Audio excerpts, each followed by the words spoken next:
Tuhan bersamamu. Dan bersama rohmu. Inilah Injil suci menurut Matius. Dimuliakanlah Tuhan.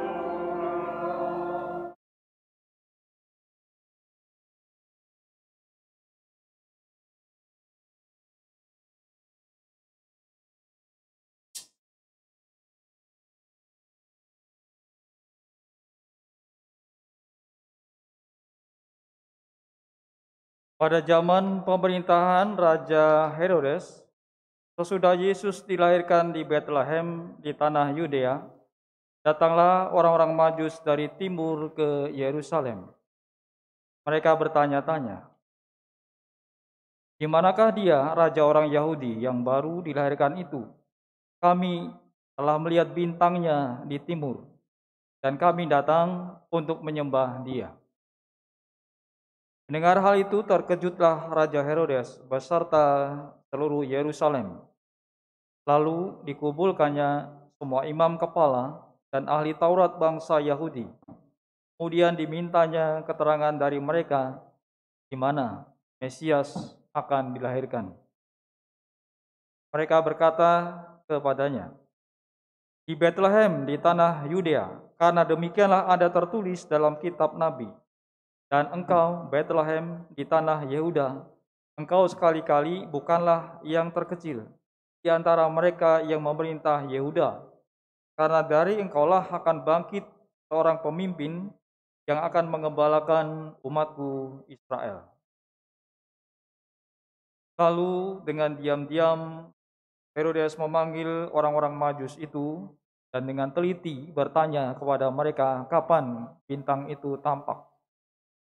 Kemudian ia menyuruh mereka ke Bethlehem, katanya, "Pergi dan carilah anak itu dengan teliti, dan segera sesudah kamu menemukannya, kabarkanlah kepadaku, agar aku pun datang menyembahnya."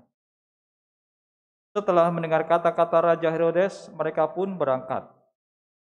Lihatlah, bintang yang mereka lihat di timur itu mendahului mereka hingga tiba dan berhenti di atas tempat di mana anak itu berada.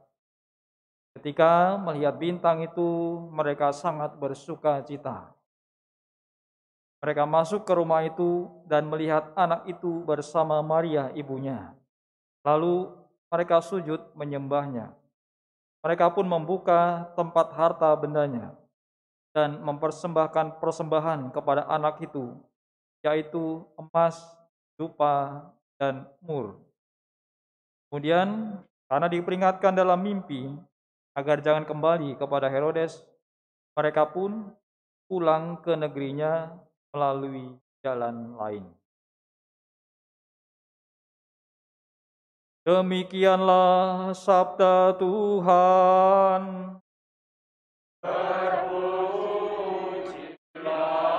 Kristus.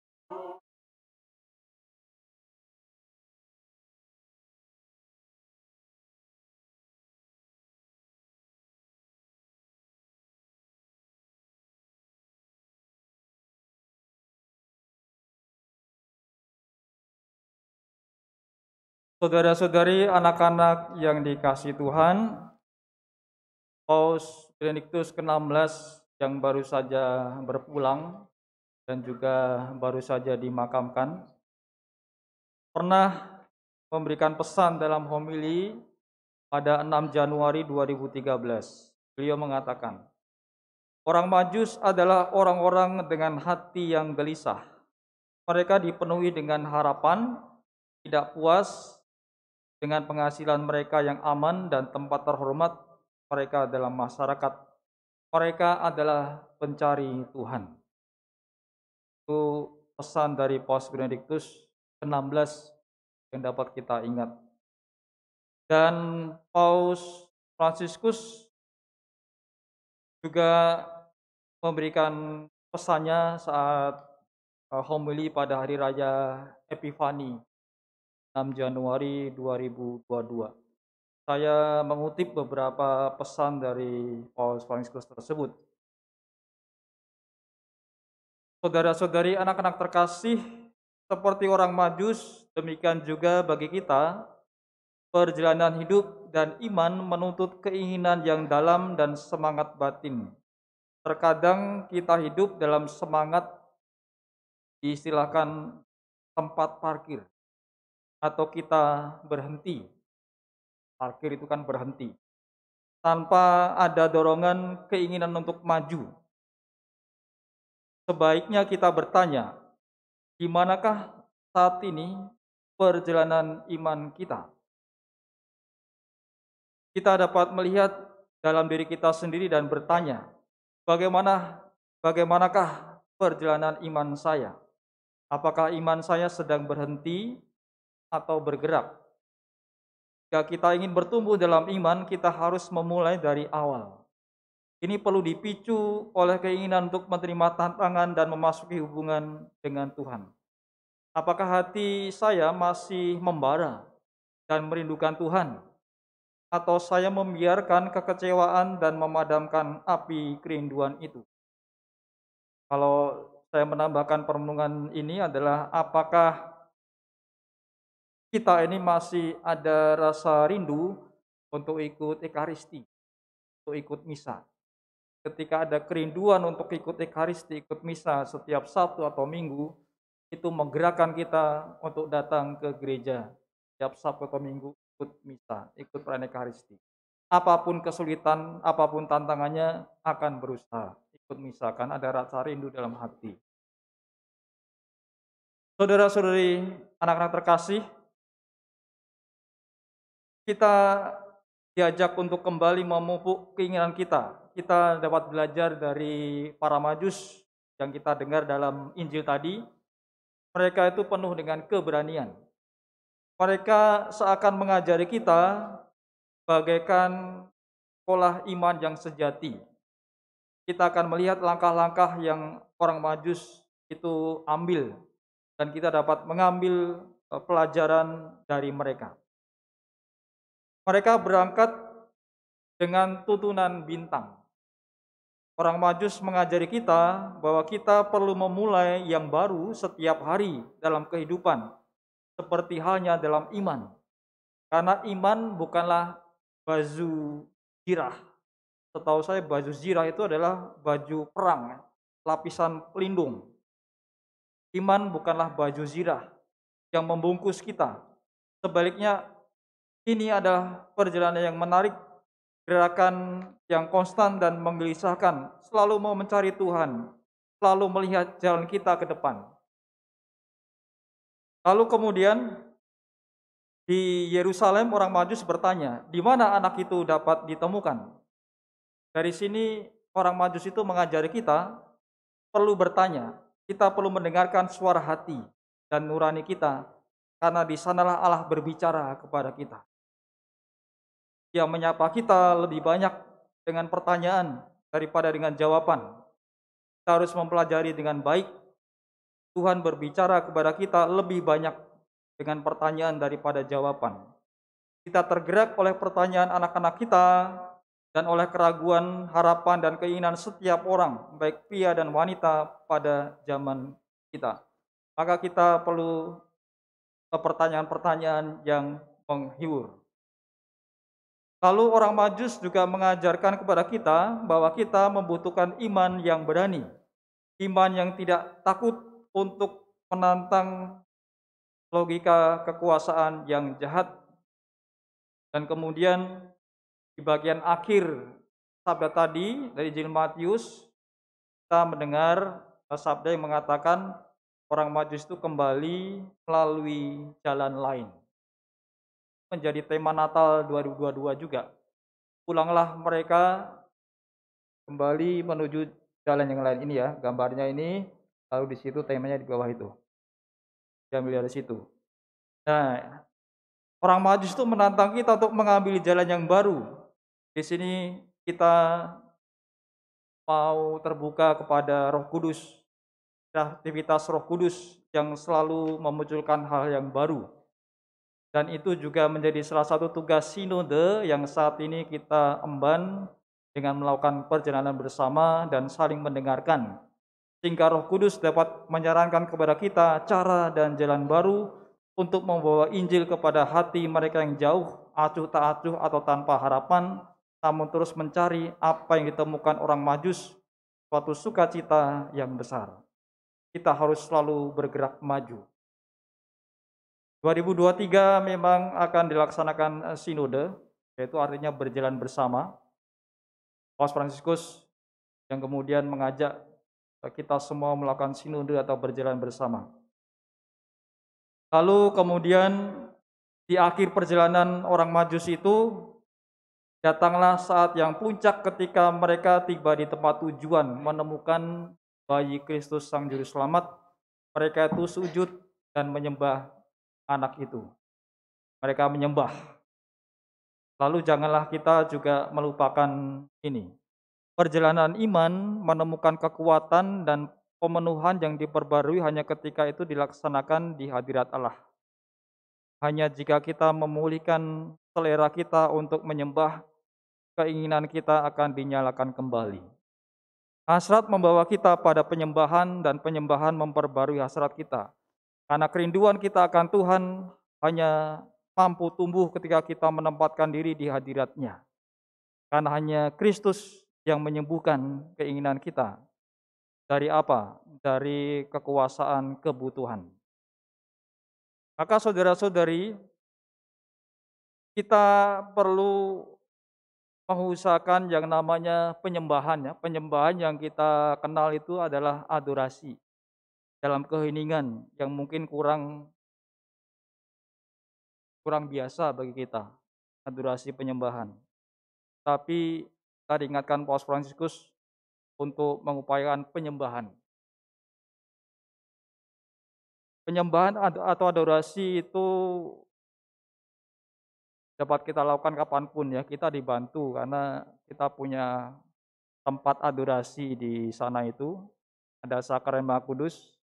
Kalau mau doa, menyembah Allah di situ, duduk sebentar, itu cara kita menyembah Allah. Atau di gereja ini, menyembah Allah yang hadir dalam Sakramen Maha Kudus di tabernakel, itu menjadi salah satu cara. Cukup diam, cukup hening untuk kemudian berbicara secara batin dari hati ke hati dengan Allah. Mungkin bagi sebagian orang tidak mudah untuk hening, karena sekarang kita sudah dalam zaman yang amat sibuk, lebih mudah untuk mengangkat HP ya, melihat HP daripada berjumpa dengan Tuhan dalam keheningan. Atau sekarang yang lagi rame main lato-lato, anak-anaknya. Sudah dijajah lato-lato dan biksu katanya. Maka menyembah saya kira sesuatu yang menarik. Menyembah Tuhan dalam keheningan supaya kita tahu Tuhan mau bicara apa dalam diri kita. Dengan cara inilah saudara-saudari, orang Majus itu melakukan penyembahan, maka kita juga akan memiliki kepastian setiap hari bahkan di situasi yang gelap dalam hidup kita. Janganlah kita memberikan kekuatan kepada sikap yang kemudian pasrah untuk membawa kita dalam kehidupan yang hampa dan dangkal. Yang instan itu biasanya kadang-kala dangkal ya, mau cepat, mau segera itu dangkal. Tapi yang butuh proses, butuh permenungan itu biasanya ada sebuah kedalaman. Kalau makan mie instan itu kan ya mungkin kalau banyak kebanyakan terus-menerus nggak sehat. Tetapi makanan yang diolah dengan baik, sayur dan macam-macam, kalau dikonsumsi mampu menyehatkan. Hati-hati dengan mie instan. Yang namanya instan memang tidak semuanya buruk, tapi yang instan-instan zaman sekarang itu mungkin membuat sesuatu yang kurang mendalam. Untuk beriman itu butuh namanya yang kedalaman. Maka kita berusaha dalam hidup ini diingatkan oleh sabda Tuhan seperti orang Majus. Mari kita berusaha mendengarkan keinginan dalam hati kita dan mengikuti petunjuk Tuhan. Kalau orang Majus mengikuti petunjuk bintang dan mereka menemukan Kristus, kita berusaha menemukan petunjuk Tuhan. Salah satu caranya melalui keheningan tadi, melalui doa, melalui penyembahan kepada Tuhan, sehingga Tuhan menunjukkan bintang itu dalam diri kita ketika kita menyembah berdoa kepadanya. Oh, Tuhan mengarahkan ke sini. Kita diminta untuk melakukan ini oleh Tuhan. Itu butuh yang namanya keheningan. Bukan instan, ya. Kalau hening itu butuh waktu ya memang ya. Butuh menyediakan waktu. Mungkin ya kita harus berusaha berjuang juga untuk mengarah ke sana. Maka sebagai seorang yang terus mencari dengan gelisah, marilah kita tetap terbuka terhadap kejutan-kejutan Tuhan, dan saudara-saudari, Paulus juga mengajak kita berani untuk bermimpi, berusaha mencari, dan kita berusaha menyembah Allah dalam hidup kita. Seperti kalau orang Majus itu menyembah bayi Sang Juru Selamat, mereka berlutut menyembah, mempersembahkan yang terbaik untuk Tuhan, yaitu emas, dupa, kemenyan, mur, dan persembahan yang terbaik untuk Tuhan. Semoga di hari raya Epifani ini, hari raya penampakan Tuhan, kita juga mampu menangkap sahabat Tuhan, dan kita pun dapat terus mengusahakan hidup kita dekat dengan Tuhan melalui berbagai macam upaya yang kita usahakan bersama, dan juga anak-anak moga-moga juga terus bertumbuh dalam iman. Karena hari ini juga hari anak misioner sedunia. Anak-anak imannya terus kuat, terus tumbuh. Saya mau cerita sedikit ya, homilinya lama sedikit nggak apa-apa ya Pak Ibu. Karena ada sedikit cerita menarik ya. Ketika saya diminta untuk memimpin ekaristi di sebuah sekolah negeri. Sekolah negeri itu lumayan cukup banyak orang Katoliknya, sekitar anak Katoliknya sekitar 20, yang Kristen Protestan sekitar 60, total sekitar 80-an mereka. Dan mereka mengadakan kegiatan bersama di Natal ini untuk istilahnya merayakan Ekaristi Natal Ekumene, itu bersama Katolik dan Kristen Protestan. Biasanya yang hadir itu adalah pendeta. Dari tahun ke tahun pendeta terus. Lalu anak-anak Katolik ini berusaha kritis ya, minta kepada gurunya, sekali-sekali cari romo, jangan pendeta terus. Rupanya anak Katolik ini kurang sreg ya kalau ikut ibadah Kristen Protestan.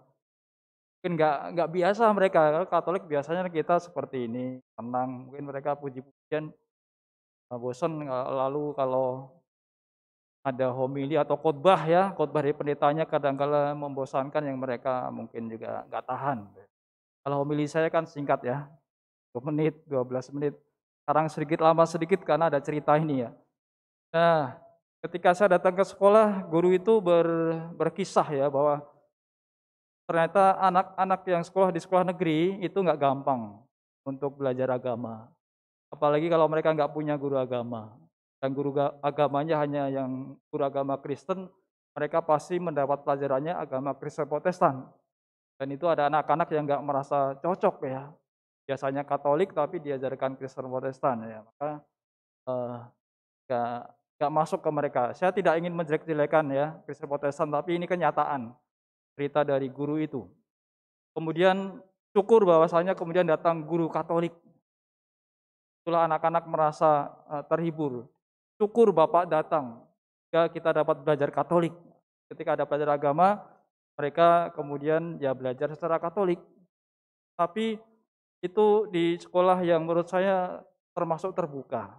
Artinya sekolah mendukung. Di sekolah yang kurang mendukung, mungkin anak-anak kita yang Katolik di negeri itu juga nggak gampang untuk belajar agama Katolik, karena mereka nggak dapat guru Katolik. Gurunya terbatas ya, yang Katolik itu. Kalau Kristen Protestan katanya banyak gurunya yang Kristen Protestan, tapi cari guru Katolik susah. Maka di beberapa tempat di sekolah negeri itu anak-anak kita yang Katolik mungkin sulit untuk mendapat ajaran agama Katolik.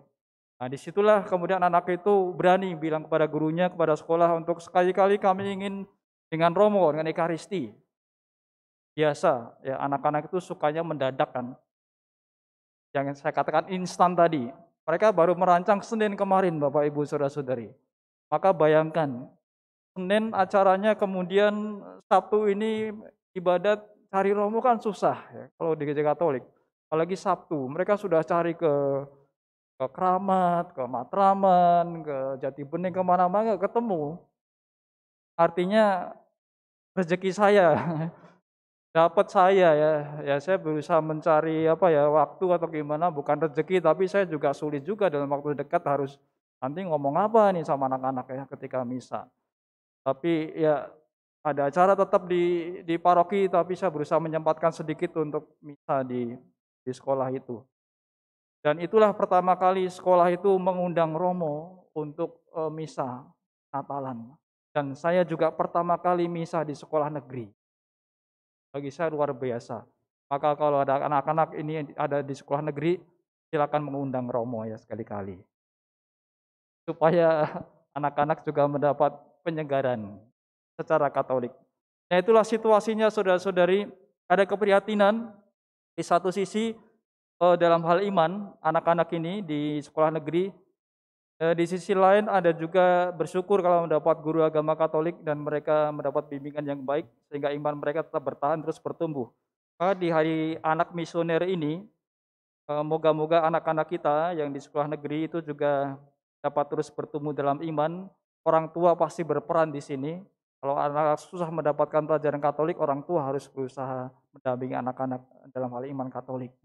Dan sampai mereka kemudian lupa dengan iman Katoliknya, atau kemudian mereka tidak menyembah beribadah kepada Tuhan lagi. Kalau susah di sekolah, ikut kegiatan di gereja. Ada orang muda Katolik OMK, ada Mistinar, ada Bina Iman Remaja, macam-macam. Itu satu sarana untuk menjaga iman mereka. Itu sedikit sharing yang menurut saya menarik, Bapak Ibu Saudara-saudari, sebuah usaha dari anak-anak Katolik kita di sekolah negeri yang berusaha menghadirkan Romo dalam perayaan Ekaristi, tapi di satu sisi mereka tetap terus mau beriman Katolik itu loh, yang saya salut dalam diri mereka dan mereka berani untuk kemudian mengusahakan itu seperti orang Majus tadi juga berani kan mereka untuk mencari Tuhan. Anak-anak ini berani dan mereka mau terus bertumbuh dalam iman. Moga-moga anak-anak kita terus bertumbuh dalam iman dan mereka terus mau dekat dengan Tuhan seturut bimbingan Roh Kudus. Saudara-saudari, dengan permenungan sudah itu, maka mari kita lanjutkan perayaan Ekaristi pada sore hari ini dan mari sekarang kita bersama-sama meneguhkan iman dengan mendoakan syahadat para rasul. Aku percaya akan Allah, Bapa yang Maha